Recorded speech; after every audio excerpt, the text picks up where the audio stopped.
오늘 하나님의 말씀 듣겠습니다. 하나님의 말씀은 사무엘상 22장 1절, 2절 두 구절입니다. 사무엘상 22장 1절, 2절 두 구절. 제가 대표로 우리 두 구절 봉독해 올리겠습니다. 다윗은 거기에서 떠나 아둘람 굴 속으로 몸을 피하였다. 그러자 형들과 온 집안이 그 소식을 듣고 그곳으로 내려가 그에게 이르렀다. 그들뿐만 아니라 압제를 받는 사람들과 빚에 시달리는 사람들과 원통하고 억울한 일을 당한 사람들도 모두 다윗의 주변으로 몰려들었다. 이렇게 해서 다윗은 그들의 우두머리가 되었는데 400여 명이나 되는 사람들이 그를 따랐다. 아멘. 할렐루야. 예, 반갑습니다. 이제 10월이 다가오는 계절이 되었어요. 10월 첫째 주일 한국에서는 민속 명절이죠. 고향을 따라서 이렇게 움직이는 추석 주간이 되었습니다. 추석 주간이 되면 여름이 거의 끝났다. 그리고 가을의 문턱에 들어섰다. 이런 의미가 있죠. 여러분, 우리가 이 가을을 보면서 열매 맺는 그러한 계절, 또 수확하는 계절, 우리는 하나님 앞에 어떤 믿음의 수확을 드릴 것인가, 어떤 신앙의 열매를 드릴 것인가 한 번쯤은 돌이켜 봤으면 좋겠습니다. 오늘은 이야기 하나로 시작을 하고자 합니다. 여러분, 예전에 유행했던 그 중에 사오정 시리즈가 있어요. 사오정. 여러분, 사오정이 어떤 사람인지 아세요? 약간 덜 떨어진 그러한 사람, 이해력이 약간 부족한 사람, 이런 사람을 사오정 같다 그러죠. 마치 여러분 이렇게 형광등과 같습니다. 이 백열등은 전기 스위치를 딱 넣으면 불이 딱 들어오는데 형광등은 어때요? 깜빡하다가 나중에 시간이 걸려요. 그러니까 무엇을 이해하는데 약간은 시간이 걸리는 사람, 뭔가 자기 방식으로 이해를 하고 자기 멋대로 행동하려고 하는 사람을 사오정이다, 이런 말을 하는데요. 오늘은 사오정 얘기를 좀 해주려고 합니다. 사오정이 예전에 학교에서 수업을 받고 있었습니다. 그런데 갑자기 선생님께 용기 있게 손을 들어서 딱 선생님께 얘기를 해요. 선생님, 칠판 글씨가 안 보이는데요? 칠판 글씨가 안 보여요. 그랬더니 선생님이 이게 안 보여? 너 눈 몇이야? 딱 그랬더니 사오정이 예, 제 눈이 둘인데요? 딱 그러는 거예요. 아니, 기가 막혔어요. 선생님이 아니 그거 말고 야, 너 눈이 얼마냐고? 눈이 얼마야? 그랬더니 사오정이 갑자기 졸도를 하죠. 기절을 해요. 그러더니 정신을 딱 차리고 나서 사오정이 하는 말이 선생님, 저를 어떻게 보시고 그런 말을 하세요. 제 눈 절대 안 팝니다. 제 눈 절대 안 팔아요. 이해되세요? 네. 귀 있는 분은 들을지어다. 자, 또 한 가지 얘기해 드릴게요. 사오정이 그 친구들 손오공 저팔계랑 같이 속옷 가게에 갔다고 합니다. 먼저 손오공이 아주 자신 있게 주문을 했어요. 아줌마, 저는 속옷 7장만 주세요. 매일매일 속옷을 갈아입으려고 그래요. 그런 다음에 저팔계가 딱 이어서 주문을 합니다. 아줌마, 저는 속옷 3장만 주세요. 그래서 이틀에 한 번은 갈아입으려고 합니다. 딱 그래요. 그래서 이제 사오정이 이리저리 눈치를 보다가 아주 소심하게 아줌마한테 주문을 해요. 아줌마, 저는 속옷 4장만 주세요. 그러니까 이 아줌마가 이상하게 생각하면서 묻습니다. 아, 얘 사오정아, 너는 왜 하필이면 속옷 4장을 주문하니? 그랬더니 사오정이 뭐라고 대답을 할게요? 모르겠어요? 아세요? 예, 저는 속옷 4장을 봄, 여름, 가을, 겨울 한 번씩 갈아입으려고 그래요. 여러분, 이 사오정은 자기 방식으로 이해해서 자기 방식으로 행동하는 사람이 사오정이에요. 사오정. 여러분, 우리도 혹시 사오정이 되면서 살고 있지는 않습니까? 하나님께서 이렇게 말씀하시는데 우리는 이렇게 이해하고 저렇게 행동해요. 하나님은 분명히 뜻이 이건데 우리는 그걸 못 알아들어. 엉뚱하게 행동을 해요. 어떻게 보면 우리도 사오정일 수 있어요. 하나님 보시기에 너무 답답한 사람일 수 있어요. 오늘 이 아둘람굴에 모인 사람들이 어떻게 보면 인생의 사오정과 같은 사람들이었습니다. 다윗을 비롯해서 400명이 아둘람 뜻은 피난처, 보호자, 보호처 이런 뜻이에요. 거기에 400명이 모였는데 이들이 어떻게 보면 사오정과 같은 사람들이었어요. 여러분, 아둘람은 동굴이에요. 굴이에요, 굴. 동굴 안에서 400명이 생활을 했어요. 여러분, 동굴 혹시 가보셨어요? 어떤 관광지로 동굴에 가보신 경험이 있으세요? 여러분, 동굴은 출구가 없든지 출구가 있어도 아주 조그만 한 사람 정도 빠져나올 수 있는 아주 조그만 출구만이 있습니다. 이 동굴은 항상 불안하고 불편한 곳이 동굴이에요. 만약에 맹수가 들어온다 그러면 여러분 잡아먹힐 수 있는, 도망갈 데가 없어요. 더군다나 이 지금 400명은 이 사울을 피해서 숨어서 지내는데 그 중에 어떤 한 사람이 밀고를 하게 되면 밖에 나갔다가 뭔가 이렇게 접촉을 해가지고 이걸 알리게 되면 군사들에서 완전히 죽음을 당할 수 있는 곳이 바로 동굴입니다. 이렇게 불안한 곳이에요. 햇빛도 없다 보니까 사람들이 심리적으로 여러분 늘 어두워요. 늘 조그만 것에 신경이 날카로운 것이 여러분 동굴에서의 생활입니다. 더군다나 먹을 것도 없었겠죠? 물도 부족했을 겁니다. 여러분, 이런 삶을 살다 보면 굉장히 날카롭고 자기중심적이고 이기적인 그런 삶을 살아갈 수 있는 곳이 동굴이에요. 내가 몰래 귓속말로 이렇게 조그맣게 얘기해도요, 그게 확성기가 돼가지고 다른 사람까지 다 들릴 수 있는 이런 동굴. 우리가 어떤 분이 이렇게 몰래 방귀를 조금 끼면은 그 방귀가 완전히 크게 들려가지고 무슨 방귀 꼈다는 게 다 소문날 수 있는 이런 곳이 동굴입니다. 여러분, 이런 곳에서 400명이 먹고 자고 생활을 했던 거예요. 한번 여러분 생각해 보세요. 이들이 어떤 사람들이었냐? 압제받아서 시달림을 받았고 빚에 시달린 사람들, 원통하고 억울한 사람들. 여러분 2절 말씀 보세요. 2절을 보니까 압제를 받는 사람들과 빚에 시달리는 사람들과 원통하고 억울한 일을 당한 사람들도 모두 다윗의 주변으로 몰려들었다. 그러니까 여러분 교육을 잘 받고 공중도덕을 잘 지키고 양심적인 사람들이 동굴에 살아도 힘들 판인데 다들 마음에 상처가 있는 사람들이에요.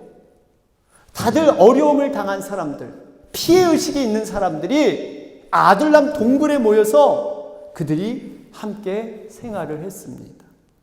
그런데 놀라운 것은 이 아둘람 동굴을 통해서 이 400명의 인격이 다듬어지고 그 성품이 다듬어져서 훗날 다윗 왕조를 세우는 아주 거목, 그 기둥들이 다 아둘람굴 출신입니다. 이런 변화를 하나님은 이뤄내세요. 하나님께서는 왜 하필이면 이 400명을 이 아둘람 동굴로 모이게 해서 하나님은 이런 일을 하셨을까요?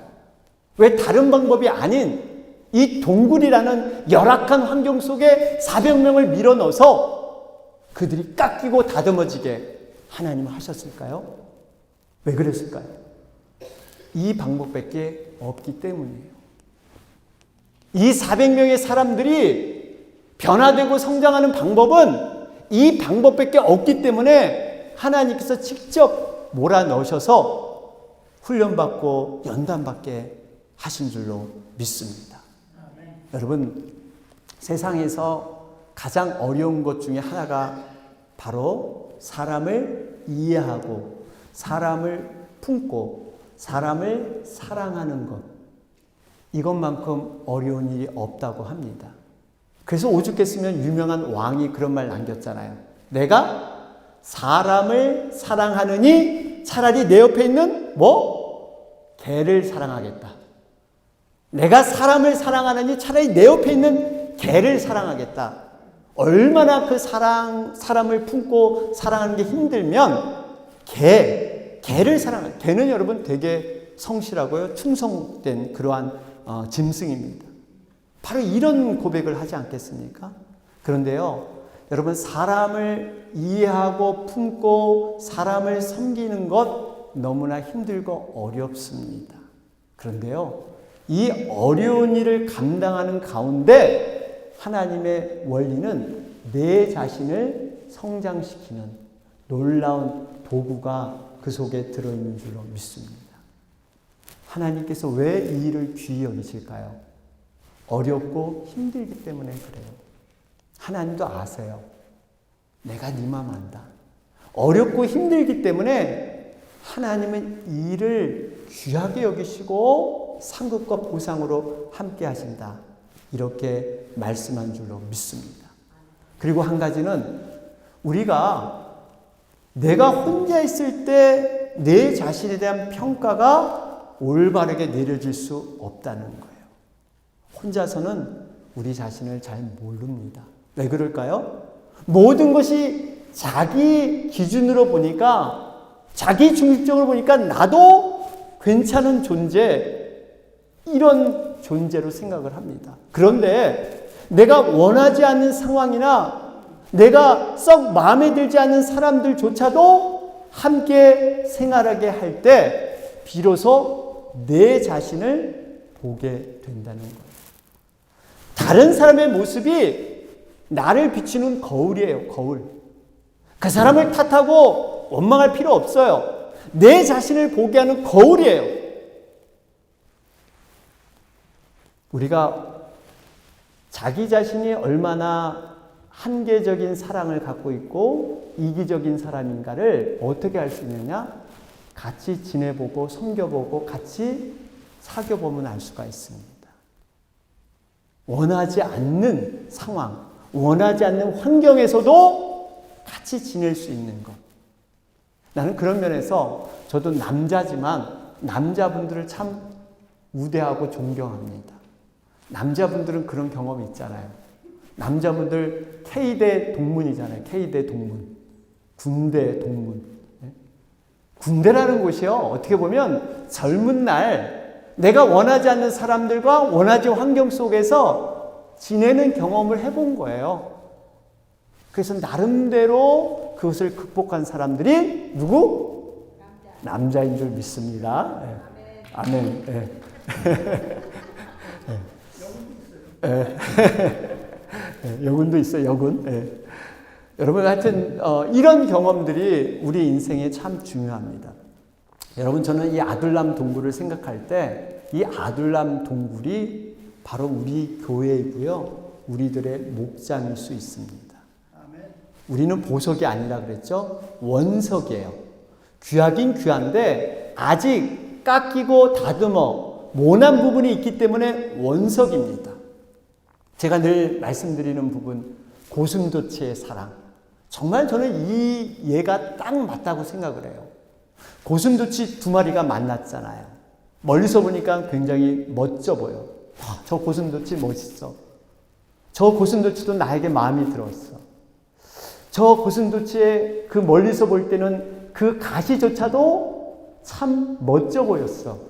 그런데 웬걸 어느 순간부터 서로 친해지면서 가까이 하기 시작했는데, 가까이 하면 할수록 서로가 서로를 찌르기 시작하는 거예요. 멀리 있을 때는 괜찮았는데 왜 가까이 하면 왜 이 가시가 그렇게 잘 보일까요? 가까이 하기엔 너무 먼 당신. 이 가시가 있기 때문에. 근데 이 가시는 나는 가시가 없다고 생각을 하는 게 문제야. 상대방이 나를 찔러. 난 아파 죽겠어. 그런데 내 가시도 상대방을 찌르는 걸 몰라. 그래서 어떤 분은 가까이 교회 와서 가까이 하지 않으려고 그래. 왜? 상처받기 싫으니까.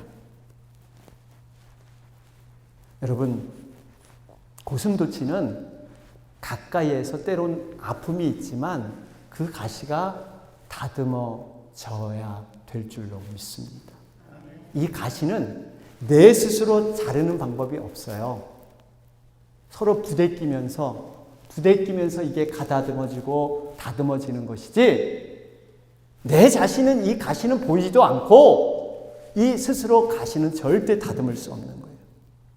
여러분, 하나님의 방법은 이렇게 교회 공동체를 통해서 또 목장의 공동체를 통해서 함께 신앙생활 함으로 말미암아 내가 꺾이기 싫은 그 부분을 꺾게 하시고 하나님의 놀라운 치유와 회복, 변화와 성장을 일으키게 하는 것, 그것을 경험하게 하는 것이 바로 교회이고 목장인 줄 믿습니다.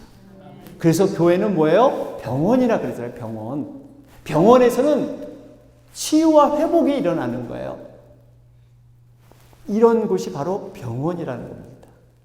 오늘 이 아둘람 공동체, 아둘람 동굴도 그들이 그 400명의 오합지졸과 같은 이 사오정과 같은 그런 사람들이 변화가 돼서 믿음의 가족 공동체를 이루어내고 있습니다. 과연 그들이 어떻게 이런 일이 가능했을까? 어떤 사람들이 어떻게 변화됐을까? 저는 이 세 가지를 통해서 함께 나눠보고자 합니다. 첫째로, 그들이 영적 공동체를 만들 수 있었던 것은요, 그들의 삶에 찾아온 역경과 고난을 믿음으로 승화시켰기 때문입니다. 그들에게는 역경과 고난이 누구에게나 다 있었어요. 여러분, 누구보다 먼저 이 다윗을 떠올릴 수 있어요. 지도자인 다윗. 다윗도 이 아둘람 굴에 들어오기 전에 얼마나 많은 역경과 고난을 겪은 사람인지 모릅니다. 이 다윗이란 인물을 생각해 보세요. 하루아침에 이 골리앗을 때려잡았어요. 자기가 스타가 되고 자기가 인기를 끌려고 하지 않았어요. 그저 주어진 열심의 사명으로 골리앗을 때려잡았더니 하루아침에 그 나라에서 그냥 인기 스타가 되는 거예요. 그런데 갑자기 그때 사울 왕이 그걸 보고 시기합니다. 질투합니다. 이 다윗을 죽이고자 전국 수배령을 내려서 다윗을 쫓기 시작해요. 아니, 다윗이 내가 뭘 유명해지려고 한 것도 없는데 이 유명해졌다는 이유 때문에 죽이려고 해요. 그래서 오늘 이 22장 앞에 21장을 보면 두 가지 사건이 나오는데, 다윗은 이 사건을 생각할 때마다 얼굴이 붉어지고 정말 자기의 인생 가운데 지우고 싶은, 정말 이것을 잘라버릴 수 있다면 잘라버리고 싶은 이런 실수와 실패를 다윗도 경험하게 됩니다. 그 중에 하나가 뭐냐면, 다윗이 이 제사장 아히멜렉을 찾아가잖아요. 그래가지고 이 아히멜렉한테 자신이 때려 눕혔던 골리앗의 무기를 갖다 얻어와요. 여러분, 이것이 얼마나 다윗이 자존심 상하고 창피한 건지 모릅니다. 여러분, 어떻게 보면 아니, 무기가 없으니까 이거 얻어온 게 뭐가 잘못이냐 이렇게 생각할 수 있는데, 여러분, 그 배경을 보면 그렇지 않습니다. 이 다윗이 아히멜렉을 찾아갔더니 아히멜렉이 오늘은 왜 수행원과 같이 오지 않았습니까? 그랬더니 거짓말 하잖아요. 왕이 특명으로서 특별한 명령을 통해서 내가 지금 급하게 혼자만 왔습니다. 그러면서 빵을 얻어먹고, 그러면서 하는 얘기가, 혹시 여기에 무기가 없습니까? 내가 급하게 나오느라고 무기를 못 들고 왔습니다. 그랬더니 이 아히멜렉 제사장이 내가 과거에 골리앗이 쓰던 그 칼이 있는데 그거라도 되겠습니까? 그거 좋죠. 나에게 주시오. 그거 좋은 거, 그것처럼 좋은 게 어딨어 하면서 그 칼을 받아듭니다. 여러분, 이 장면이 얼마나 다윗이 믿음 없이 행한 장면인지 몰라요. 과거에 골리앗을 다윗이 어떻게 때려잡았어요? 이 골리앗은 이 6비트, 그러니까 6기빗 한 뼘 돼요. 그러니까 2m 한 90대는 거구입니다. 그 거구가 쓰는 이 칼과 이 방패 창은 얼마나 컸겠어요. 그러니까 이 다윗이 목동으로서 물맷돌을 가지고 나가기 시작하면서 너는 칼과 이 단창으로 이렇게 들어오지만 나는 하나님의 이름으로 너와 맞서 싸운다. 그리고 물맷돌로 이 골리앗을 때려잡았던 과거가 있습니다. 여러분, 이 의미는 하나님께서 그 거대한 무기가 아무 소용없다. 하나님의 능력이 온전히 살아있다. 이걸 자신이 보여준 거예요. 골리앗을 때려잡은 건 자기 자신이에요. 그런데 그 필요 없다고 했던 그 무기를 오늘날 필요하니까 날 좀 다오. 얼마나 믿음 없는 행동이에요. 여러분, 우리가 과거에 어떻게 했다, 그게 중요하지 않습니다. 성령 충만은 바로 지금 우리에게 이루어져야 될 줄로 믿습니다. 과거에 골리앗 때려잡으면 뭐예요? 지금 이런 형편이에요. 두 번째로 어떤 사건이 있었냐면요. 이 다윗이 이제는 이리저리 도망을 가니까 국내는 더 이상 도망할 곳이 없는 거예요. 그래서 살피다 못해 해외로 도망을 갑니다. 망명을 하는데 그곳이 바로 블레셋의 가드라는 곳입니다. 블레셋의 가드.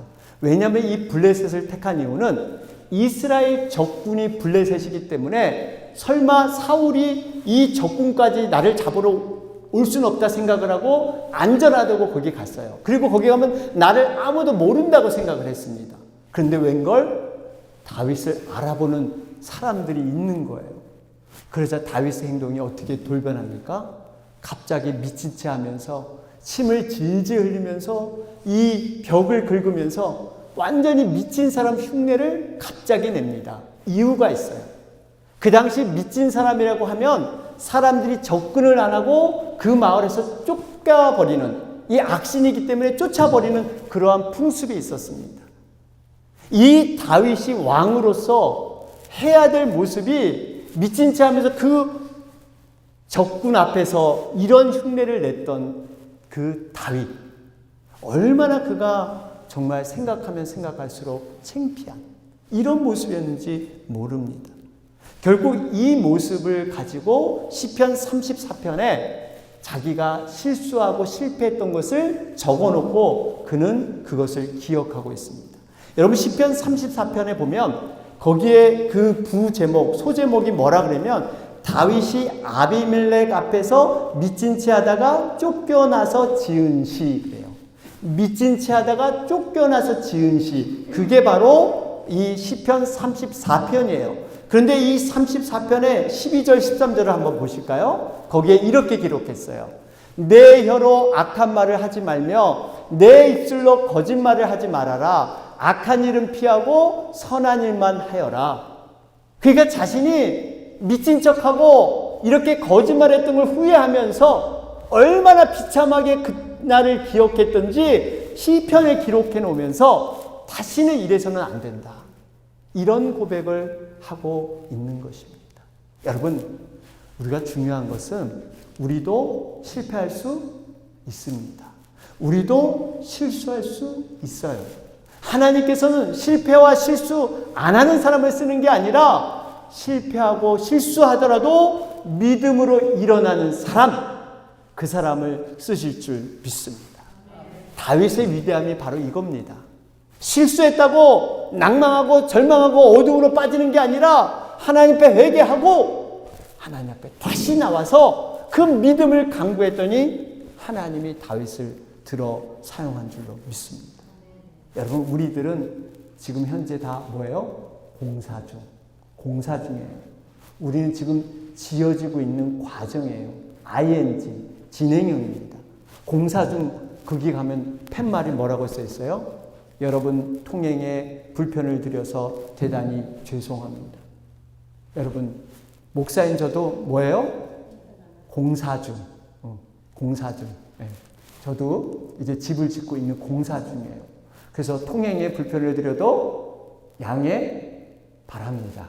제가 실수하더라도 여러분 양을 바랍니다. 우린 다 공사 중이에요. 공사 중.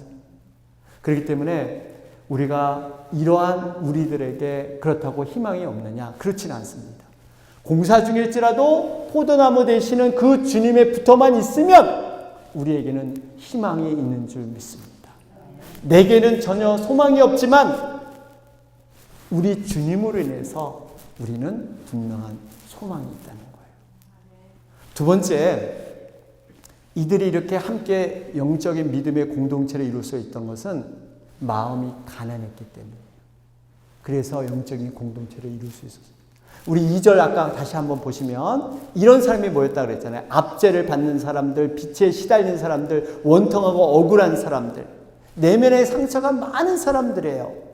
정말 피해의식이 강한 사람들인데 그들이 이렇게 실제로 가난함을 통해서 얻었던 것은 마음의 가난함도 그들이 깨닫고 있었다는 겁니다. 상처가 많은 건 맞지만 상처가 있기 때문에 서로를 공감할 수 있는 능력도 거기에 함께 했던 거예요. 여러분, 우리가 흔히들 누구 마음 누가 알아요? 그런 마음이 있잖아요. 정말 이해를 한단 말이에요. 여러분, 우리가 과거를 한번 돌아보면요, 이민생활 하면서 사실 환난이나 원통함, 억울함 이런 거 안 당해보신 분 있을까요? 아마 없을 거예요. 우리가 소수민족으로 이곳에 살아간다는 것 자체가 긴장이고 여러 가지 불편한 상황들을 우리는 만나보게 됩니다. 겉으로 보기는 사실 멀쩡해 보이지만 어떤 분은 속이 시커멓게 그렇게 타들어갔던 이런 분들도 계실 겁니다. 근데 여러분, 우리가 치유와 회복의 역사는 어떻게 일어나는 줄 아세요? 진정으로 이런 것이 회복되려면 이것을 노출해야 돼요. 노출해야 돼요. 여러분, 암이 왜 무섭습니까? 암은 드러나지 않은 깊은 곳에서 이 병이 진행되기 때문에 그래요. 여러분, 교회와 목장에서 이 내면의 치유, 아픈 상처의 치유가 치유돼야 될 줄로 믿습니다. 내 자신도 치유되고 상대방도 믿음의 공동체 안에서 치유돼야 돼요. 그러려면 여러분, 노출이 필요합니다. 정말 하나님의 말씀 앞에서 성령의 인도함 가운데 우리의 그 아픈 상처를 노출할 때 그곳에 놀라운 치유와 회복이 일어나게 될 줄로 믿습니다. 하나님은 왜 우리에게 고난을 주신지 아세요? 상처받은 치유자 들어보셨어요? 하나님께서 고난을 허락하신 것은 그 고난을 경험케 해서 그것을 경험한 사람이 그 고난에 있는 사람에게 치유하고 상담할 수 있기 때문이에요. 우리에게 고난을 주신 이유는 바로 이겁니다. 이 고난을 겪어보지 않은 사람은 여러분 모릅니다. 그래서 우리가 고난당할 때 이걸 힘들고 어렵게만 생각하지 마시고요. 하나님이 주신 유익이 있다. 이걸 통해서 하나님이 하고자 하는 뜻이 있다. 그 고난을 잘 이겨낼 때 고난을 받은, 상처받은 치유자로서 우리를 새롭게 세워줄 줄로 믿습니다. 마지막 세 번째로 이 가족 믿음의 공동체를 이루었던 것은요, 미래에 대한 소망이 있었기 때문이에요. 이들은 적어도 현실이 어렵고 힘들었지만 미래에 대한, 다윗 왕국에 대한 소망이 이들에게 있었습니다. 여러분, 이런 말 있죠? 꿈이 있는 백성은 결코 망하지 않는다 그래요. 미래가 있기 때문에 현재 어려움을 능히 극복할 수 있는 거예요. 미래가 있기 때문에. 제가 늘 말씀드리는 것 중에 하나가 뭐냐면요, 이겁니다. 잘 들어보세요. 꿈은 이루어질 때 아름답고 좋은 것 맞지만 꿈을 꿀 때도 여러분 행복할 줄로 믿습니다. 꿈이 이루어진 것 너무 감사하고 좋은 일이에요. 그런데 꿈을 꾸고 있을 때도 여러분 행복과 기쁨이 있다는 거예요. 이 말 이해하세요? 꿈이 있다는 게 얼마나 좋은지 몰라요. 여러분, 우리도 인생을 어떻게 보면 살 만큼 살았잖아요. 우리 과거에 꿈을 꿔서 실제로 이뤄봤잖아요. 그 이뤄봤더니 좋은 것도 있지만 한편으로 그 꿈 꿨을 때 비록 가난하고 부족하고 그랬지만 미래에 대한 꿈이 있을 때는요, 행복했어요. 그런데 웬걸 꿈이 이루어졌는데 그렇게 행복하지 않아. 오히려 그때는 꿈이 있다는 것이 얼마나 나를 살리고 나를 기쁘게 하고 정말 익사이팅하게 뭔가를 하게 했는데 꿈이 이루어진 지금 별로 그렇지 않아. 그래서 여러분, 꿈을 꿀 때도 행복한 거예요. 여러분, 꿈이 있으세요? 꿈을 꾸세요? 그런 말 하시면 어떤 분은, 아유 목사님, 내 나이에 무슨 꿈, 지금 과거를 추억하기도 바쁜데 여러분, 추억하고 살기 시작하면 그때부터 늙은 거래요. 미래에 대한 어떤 소망과 미래에 대한 이 기대가 없으면 추억을 하는 순간 그때부터 내가 나이 들었다, 이런 기준이에요. 여러분, 근데 우리가 꿈꿔야 될 것이 있습니다. 젊은이나 나이 드신 연로한 분이나 모두 꿈을 꿔야 될 그러한 공통적인 꿈이 있어요. 그 꿈이 뭘까요?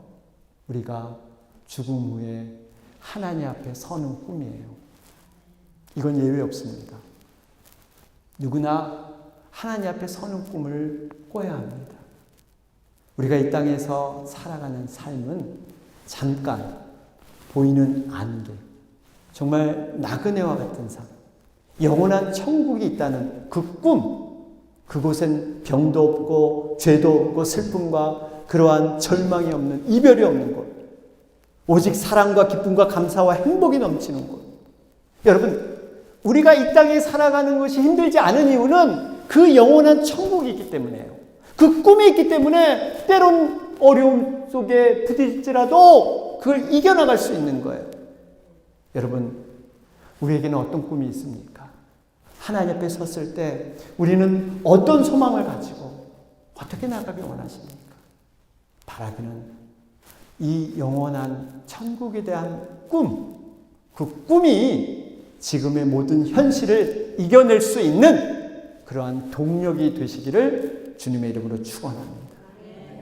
여러분, 결론을 내리겠습니다. 우리 교회와 목장은 아둘람 공동체예요. 아둘람 공동체. 부족하고 연약한 자리 모여서 함께 생활하는 곳입니다. 외형적으로, 조건적으로 보면 동굴이라는 곳은 다소 불편하게 느낄 수가 있습니다. 그런데 이 동굴에서 우리가 생활해 나갈 때 우리의 불순물이 씻어지고 다듬어져서 하나님의 왕국을 세우는 그러한 귀한 인재로 우리를 세워주실 줄로 믿습니다. 우리는 공사 중이에요. 원석입니다. 고슴도치, 가시가 있어요. 이걸 어떻게 우리가 다듬어지고 제거하느냐? 바로 이 공동체, 믿음의 영적인 가족 공동체를 통해서, 아둘람 동굴에서의 생활을 통해서 우리는 모든 것들이 새로워지고 변화되어 될 줄로 믿습니다. 우리가 이 말씀을 붙들고 여러분과 함께 열심히 함께 생활하는 우리 모두가 되시기를 주님의 이름으로 축원합니다. 아멘. 주의 은혜라 주